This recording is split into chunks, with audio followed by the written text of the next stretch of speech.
Hi, everyone. This is Renee Rentmeester. I'm the creator and executive producer of the Cooking Without Looking TV show and podcast.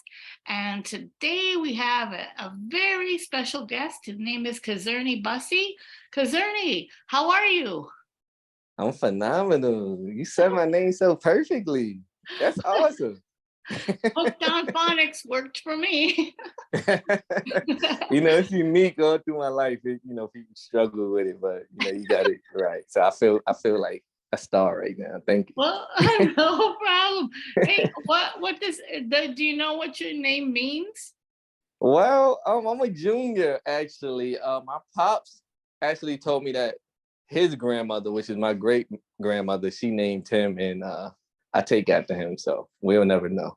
Well, that's pretty cool. So tell us a little bit about your blindness journey. Were you born blind, Cazerny? No, actually, I lost my eyesight at the age of 15 due to this condition, retina detachment. When I was a sophomore in high school, I had went in to do surgery for the reattachment of the retina. The doctors did it back to back. I think it was like we did it in like December, and it was like January. So it was basically, they said it was a lot of pressure on my optic nerves, and that's what actually took the actual vision. So at the age of 15, I was totally blind. Oh, wow. What was going through your mind at that time? That's like you got a lot of things going on at that age. It is, right? 15. I Oh my went God. to I went to a school for performance arts, Frank Sinatra, out in New York City, Long Island City, actually. And I like really wanted to be in the school since I got into junior high school. So I auditioned to actually get into school. Academically, I met the requirements, and when I got in, it was just a beautiful thing for me. It's a performance art school, so I had to take a vocal test to get in because I am a singer. So I got in. It was really exciting. Of course, you're a Yay! freshman. You meet all your friends. Freshman year, you just kind of going, and by the sophomore year, it was a life change. It was altering. It was a life altering change, and what was going through my head? When they offered me the opportunity to go to the school for the blind in the Bronx, and I absolutely, totally declined that. I And why told my is that, dad, Cazerny? I said, Dad, if you do it, I don't know if I'm gonna go to school again. I had a girlfriend in school at that time. Like, you're gonna make me my Aw. girlfriend, my friends.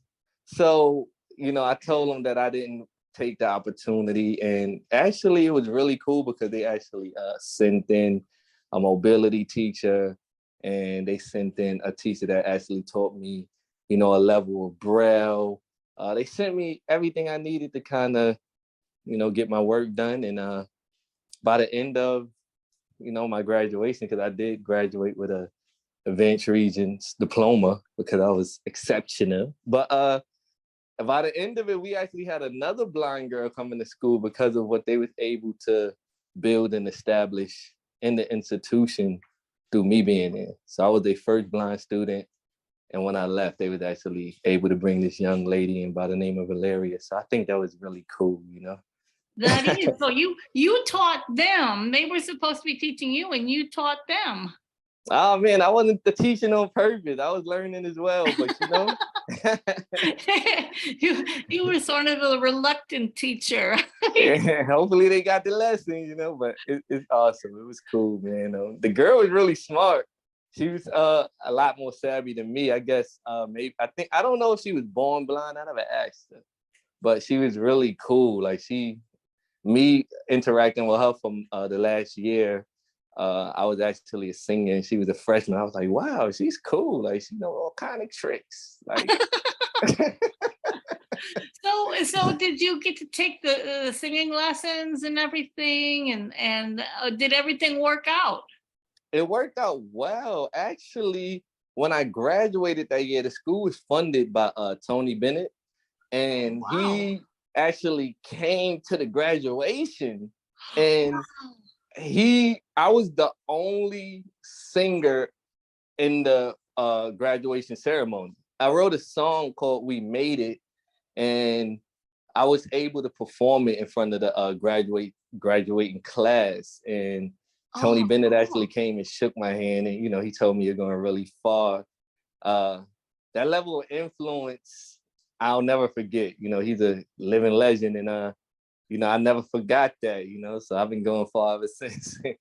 Oh my God, that must have been that. Did you get chills? You must have been like really, Oh really yeah, that's nervous. big time, right? New York, Tony Bennett. Oh yeah, that's really, really, Oh absolutely. my. Did you guys stay in contact at all, or that was just that moment? Nah, we didn't.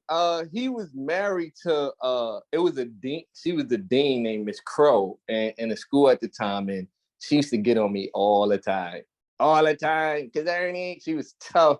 She was a beautiful soul, but she was tough. I'm like, Tony Bennett, how do you marry Miss Crow? No, no offense, Miss Crow, if you listen, but but she was a really tough lady, like really tough, and I was like, I didn't imagine, but I Well, didn't how was stay in she touch, tough? but I say it What again. what so she was a teacher at the same school She, that she he yeah, she was a dean basically. She was kind of Oh, like it looks like she was like an overseer. So I was in the office a couple of times, and she didn't expect nothing but the best from me. She well, didn't. that's good. What did she She do? was What did one of she the have to people. do? What were you She doing? I would one thing I can tell you in my school years, because of where I come from and what I was able to experience.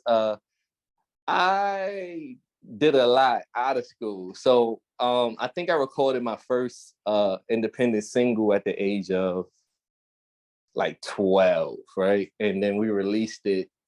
And that song took me to so many different places. So I was able to get into like clubs and spots that I wasn't even old enough to get in at the time, performing this Uh-oh. song. So it was Uh-oh. like, she's like, you do music, but school is priority. And I was like, I understand that. I understand. That Education is sounds pretty important. familiar. Yeah. Well, so how did your parents take it when you went blind? What did they do? Man, my father is totally blind himself. He's Oh, totally blind. wow. So it's in Yeah. your family. Yeah. Me and him, I have 12 siblings. I'm the only one that was blessed with the curse. But oh, that was a new one. I never said that before. But it could be a blessing and a curse, but it allowed me to see that it was no limits, because my father was always here for all his children. Like I said, it was 12 of us. So it was like I had a superhero right in front of me that was a great example and role model of, just perseverance. So I took that and I ran with it. I never looked at my father as a blind man. I looked at him, as a great, dad, a provider. Right. He got me into music. So I was able to meet some cool people because of what he's done in his path. He was like up, down. He connected with like the groups that's a Sonic and Daddy O. He was managed by Russell Simmons at a time. So Oh, he was really wow. cool. A really cool guy. And I had the ability to see that and grow under that. So, it was definitely a motivation and push. You were pretty lucky, and in some ways, maybe you tell me, maybe your blindness actually elevated you. Oh yeah, blindness gave me the opportunity to experience vision. A lot of people that can see like with their physical sight could be blinded by the perception of the world and the picture that, a lot of the media paints. We You're are like, sad. yeah, we're like creatures of our environments, and you are what you eat. But yeah, I was able to really sit down and see who I was, and see what I wanted to do and follow that. When I do get the blessing, like this blessing here, when I had the ability to connect with you and what you're doing, and just to really see your heart behind it and your passion, for me, that was a level of focus, and that meant that it was kind of ordained and meant to be, because Oh, on I the thank average day, you. yeah, on the average day, you don't, blind people don't just walk and see people that they connect with, but it's a bigger cause and meaning behind our life. And I just want to put that out there to the world that, we are here for, a great reason. And, sometimes we just need a little awareness. That's right. A lot of weirdness sometimes. Yeah, I did use the word awareness. So Oh, when I'm sorry. yeah, it is weird how it happened because you told me you was from Florida, you moved to Georgia. I met you. I'm in New York City right now. I'm back and forth from North Carolina and New York City, and we were still able to connect in this big world. So that is weird, but it's awesome at the same time. Technology is amazing how it works. It is. I mean, like it's just wonderful how you can talk to people from all over the world. I mean, I can still remember long distance and having like a phone connected to your wall, and now all of that's pretty much gone. You Pretty can, much so. yeah, you can talk to people. So tell me about your special program that you have going here with Harvard. Oh man, I'm so excited. ETIB, even though I'm blind, the company, it was developed. We were just talking about vision a little whiles ago, and it was a vision that came to me, and it actually painted the picture for me. So I was not actually the one that actually painted the picture. I would say my life experiences and things that I've been through gave me the ability to see something that was kind of bigger than me, because I could have been stuck in what I was going through, but because I was able to navigate through it all, I was like, wow, like I never really asked to be blind, but I had to kind of go through it all. So I get to this point in life where I was able to do some great things. Released a book called Profiles. I was able to release 3 albums that are distributed all on every digital platform. Cazerny Bussey. I was able to make a clothing line. I was able to do a lot of great events and interact with great people and meet new people, taste a lot of different kind of foods and recipes. And I said, wow. So through my whole life, it wasn't really, a life that I created for myself, but it was a life that I was able to learn and experience. And when I came up with the concept of ETIB, even though I'm blind, a company, I said, wow, I could imagine that there's so many other people that has, that experience with blindness and visual impairments and all that. And I said, I think I need to bring awareness to this, because me being the only blind person in my family, besides my father, on the cousins level and the siblings level, there's a lot of us that has potential to do awesome and amazing things in life. And we all have unique journeys that we're on. Why not try to open up an opportunity to show, the world through the perception of a blind or visually impaired view? And the company was created since then. We opened up a radio station, Even Though I'm Blind Radio, which is designed to display talent and creative music from blind and visually impaired artists. We also deal with sighted artists as well. But because I'm a musician, that kind of came naturally. And I say, if you listen to an average radio station now, there's a lot of artists that play. I don't know how many of them is blind, but I just wanted to give blind and visually impaired artists the chance to get their music heard, because it is a creativity and view that we have to share to society as well. So the station was developed. We was able to have at least about 13 blind and visually impaired artists that have wonderful music. So if you go to Even On Blind Radio, you're gonna hear some great music from people that are actually blind and see the world through their eyes and how they view, and express through music. I think that's awesome. We And also created the world through their soul too. Oh yeah, I love that. Thank you for that. Thank you. Sure. Yes, through their soul. That's where it comes from, right? Yeah. That's where it comes from, honestly. And from the station, we said, wow, this is doing a lot. And I was able to connect with a lot of people on, quickly. I didn't know it would be growing at the pace it is, but you kind of realize that it is a lack. It is a lack. And because of that open space and room, that void, it's able to be filled. So, I started meeting so many different talents, and I said, wow. So from there, we started doing research, and we realized that not only is there blind musicians, because that's kind of the narrative, and we're here to change the narrative for blindness. That's just what ETIB is designed to do. We definitely, and I can't be the one to do it myself, because I have a narrative, he has a narrative, she has a narrative, we have a narrative. But it's not all about me. It's about what we all have to bring and present as individuals, right? So we did the research and we realized that the lawyer for Google is totally blind, right? I was like, wow. wow, such a big company like Google? That is massive. Okay. And then Right. the reason why we chose Harvard for the first event, we actually didn't choose Harvard. Harvard chose us.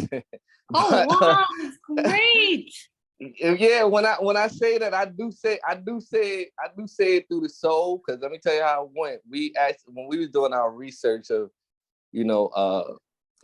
blindness, and we came across Harvard, and they had 12 blind students in Harvard currently, right now as we speak. For me, that was just amazing. It blew my mind, the fact that these guys was able to actually start out in elementary and make it that far, just the kind of mindset they had to have, the kind of work ethic they had to have, the perseverance, the consistency, the will to just succeed and win.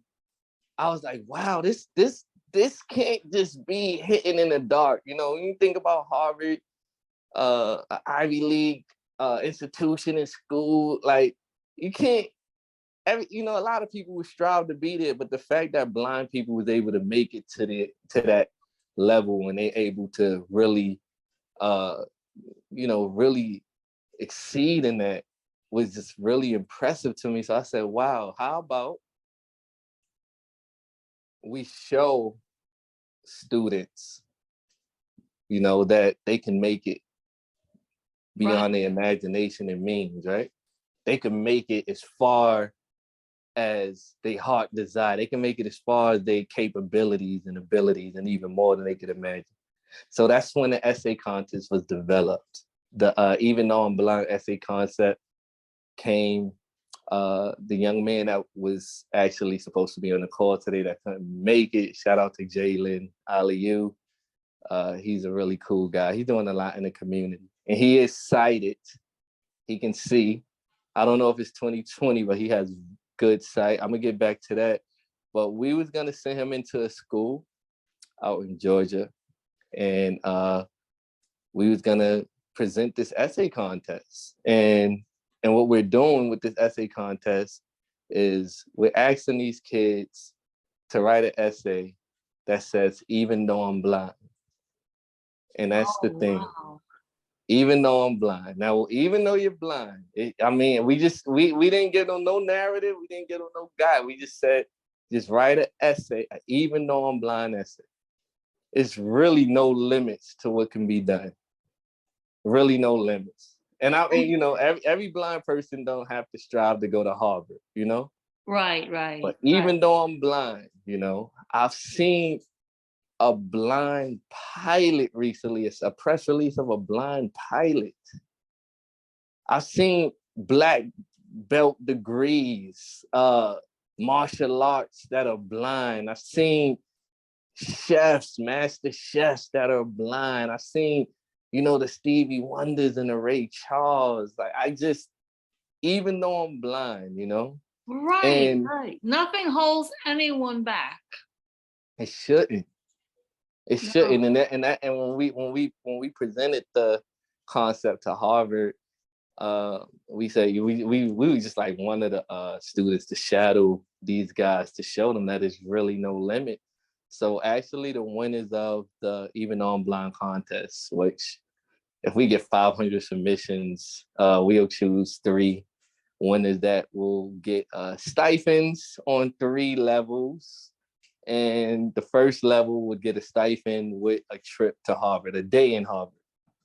It'd only be a day, but it'd be a very influential day, because they'll get to see how these people that are blind is moving around in such a prestigious, college. And you'll be teaching them something too, because I imagine a lot of the people there still have a lot of old ideas about people who are blind. Oh yeah, we here to change that narrative. And even the people that are actually in the school that are blind and can't see, we want to bring awareness to these guys too, because they change the narrative, Right, exactly. Our motto is changing the way we see blindness. So we're on the same track there, my friend. Oh yeah, and that came simply because I was lucky enough to be appointed for this journey and this thing. I wasn't, like I said, I'm the one that just kind of embraced it and took it in. And the reason why we chose Jalen, which is the sighted guy that can see, he's 13. We're sending him to a school, a junior high school, children, kids and teens. It's because we want the world to know that we're not trying to create a blind world, Right. we don't want to bring out all the blind people to run the world. No, that's not the vision. That's not the vision. That's not the vision. We want to bring awareness, Well, and we want to give just fairness, and we want to give equality, to the ones that's able to achieve, the ones that have the ability. I think they deserve a chance, Exactly. And the thing is that the old way of thinking is that we always have to help people who are blind or whatever other difference of ability. We have to help them, and that's not the truth. It's like we can help each other. Absolutely, and that is the truth. And you'll be surprised how a person that is blind and visually impaired could actually help you. Right. We're all in this together, and that's what Even Though I'm Blind was designed to do. We was designed to just bring awareness, because I like to tell people when I talk about the company that we are not a charity case. Right. Although in every culture, every part of the world has that going on. And maybe I shouldn't say this, but I'm real, so I'm gonna say it. I'm from Brooklyn. I agree. I'm from Brooklyn. Like, every blind person is not gonna be exceptional, right? Like, every blind person is not gonna feel a need to take this position and to work, but we are here to show them that they can. That's all. Right. We're not here to move nobody or direct anyone, because we never know what a person has to offer. We're just here to show the world that we can, and with that, I think that it'll be a brighter future. I think about the 5-year-olds that might have sight until they're 10. We're working with this guy named now Rob Jones. We're about to release his story on eventhoughamblind.com right now. And he actually is a beautiful singer. He's so amazing. He played the piano and he writes and produces his music. He's out in Georgia now. He's from Chicago. He lost his sight at the age of 10 years old through gun violence. Yeah, oh, no. it was a stray bullet that hit him at 10. Like, he was at an arcade. When he tell a story through the interview, it's like, when you hear it, it's like, wow, the guy was 10 years old coming out of arcade and he got shot in his head. He didn't think about death. when he described it, he didn't think about dying when he got hit. He just said it got dark. I think that's what people think death would be, just darkness, right? Dark, But he yeah. was still able to feel people carrying him, to the car, taking him to the hospital before it all went blank. And it's like, no, you're not dead. You're just literally blind. And he had to be blind ever since. Wow. It's a shame the gun violence thing. Well, that's a whole other story, man. Don't even get me started on gun violence, Cazerny.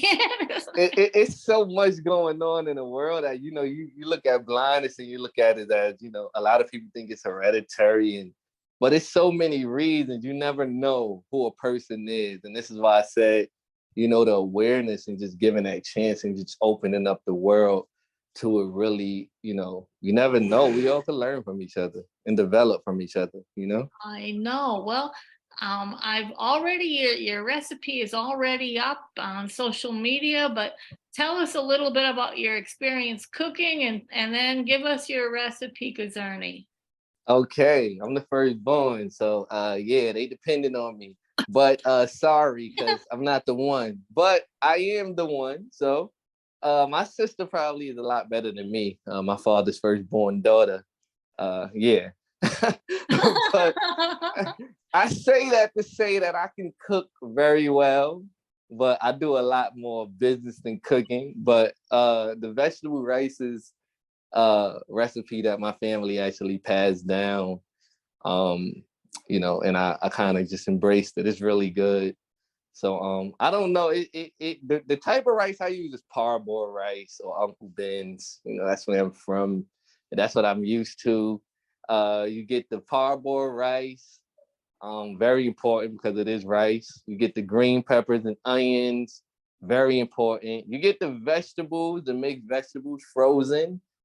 Any vegetables of your choice. They got a lot of different, flavors of vegetables you can get that are frozen. The seasoning we use, sazon, complete seasoning, black pepper, salt, and me and my pops had a war about this. He used butter at the time, but I use vegetable oil. So yeah, I use the vegetable oil. So we actually saute. We chop the onions up and dice them up. We want the rice to be, the main thing in the vegetable. So we dice the onion up, and dice the green pepper up. We put that in the pan and we fry that, saute that in the oil, in the vegetable oil, a layer of vegetable oil. From there, we add in the actual mixed vegetables. We let that go for a good, 5 to 7 minutes. It don't take too long for vegetables to cook, especially if you, took it out and took all that frozen, residue off of it. So it cooks pretty fast. I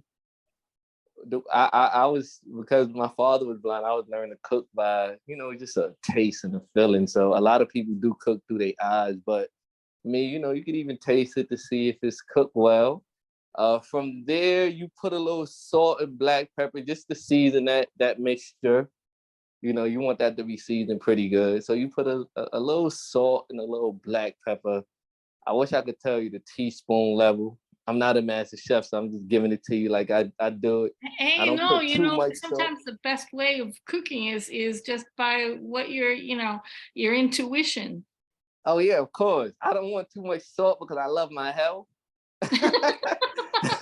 You don't want to be blind and have a heart attack. Right, exactly. So right. If we could do it balance, we get that going. And then we add from there when the sauteing is done, you kind of just add the rice. Like you said, the intuition, you go by how much you're cooking and stuff like that. And from there, you add the water and the rice. This is straight from the sauteing blend, and you add the sazon. You season in the water at this point. That's what I tell anybody. That's the secret. If the water is good, then the rice will boil in the water. So you add that sazon. I'll say I always make enough to do a whole pack of sazon. Sazon is a very strong seasoning, so I don't think you'll Oh, do more it's than that. delicious. Yeah, it's very strong though. So, then you add a little bit of the complete just to balance it out, and just let the water boil at a medium until it gets firm to your liking. Me, myself, I don't like my rice to be wet, so I like it kind of dry. Yeah. So, You don't want to yeah. mop your rice up before you eat it. Exactly.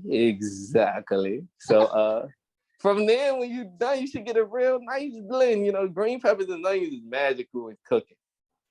I mean, when you mix them two, that's always been a go-to. Just the natural herbs and peppers.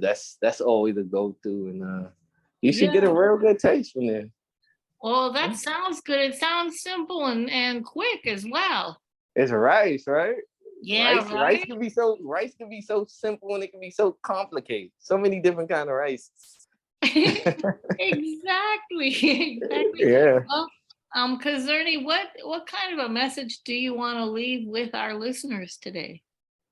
Well, we're planning on breaking a record.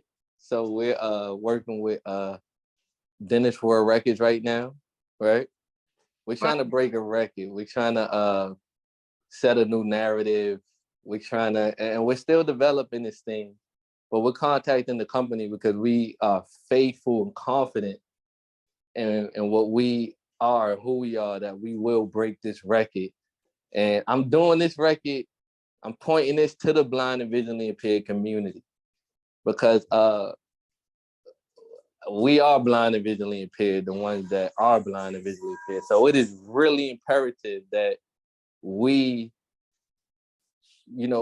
be that narrative changer. If we are trying to do that, we have to lead by example.